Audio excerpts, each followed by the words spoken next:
دوستو امریکہ کے جو انتونی بلنکن ہے وہ سعودی عرب پہنچ چکے ہیں اور شہزادہ محمد بن سلمان سے انہوں نے ملاقات بھی کی ہے اور امریکہ کے اہلکار نے اس ملاقات کے بارے میں جو شہزادہ محمد بن سلمان اور انتونی بلنکن کے درمیان ہوئی تھی اسے دنیا کے سامنے بھی رکھا ہے۔ رپورٹ یہ آئی ہے جو آپ اپنی سکرین پر بھی ملاحظہ کر رہے ہوں گے کہ سعودی ولی عہد بلنکن نے جدہ میں صاف بات چیت کی۔ امریکی اہلکار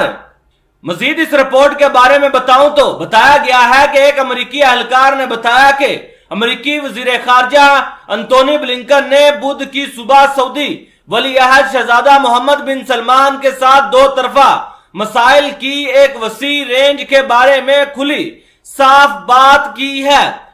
روٹرز کی خبروں کے مطابق اعلیٰ امریکی سفارتکار ایران کی پالیسی سے لے کر علاقائی سلامتی کے مسائل، تیل کی قیمتوں اور انسانی حقوق تک ہر چیز پر گہرے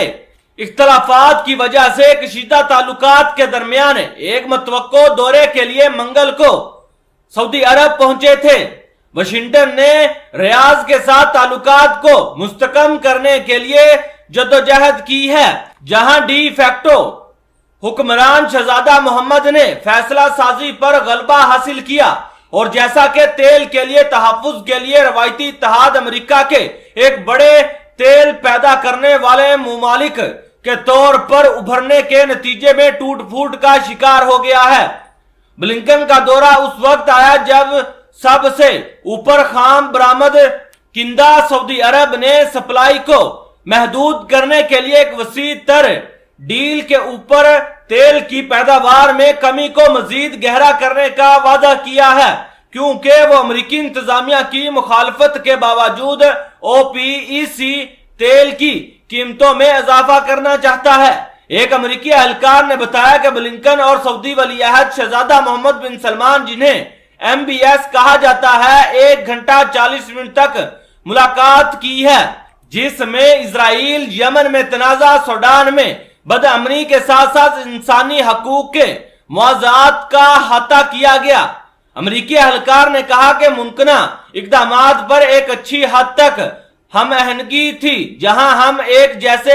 مفادات رکھتے ہیں اور یہ بھی تسلیم کرتے ہیں کہ ہمارے کہاں اختلافات ہیں۔ بحث کے ایک اچھے حصے میں سعودی عرب اور اسرائیل کے درمیان تعلقات کے ممکنہ معمول پر آنے کی توقع تھی، حالانکہ حکام نے اس معاملے پر کسی فوری یا بڑی پیشکش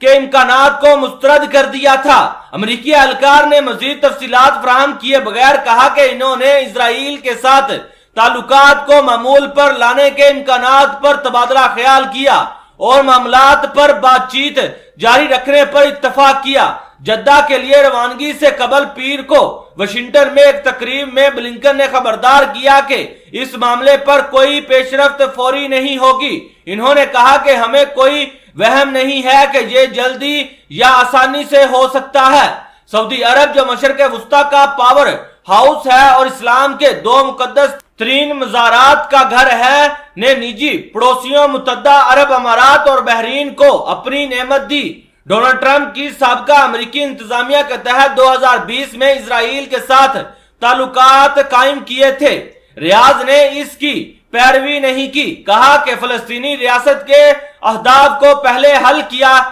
جانا چاہیے۔ اپریل میں سعودی عرب نے ایران کے ساتھ تعلقات بحال کیے، جو علاقائی حریف اور اسرائیل کا سب سے بڑا دشمن ہے۔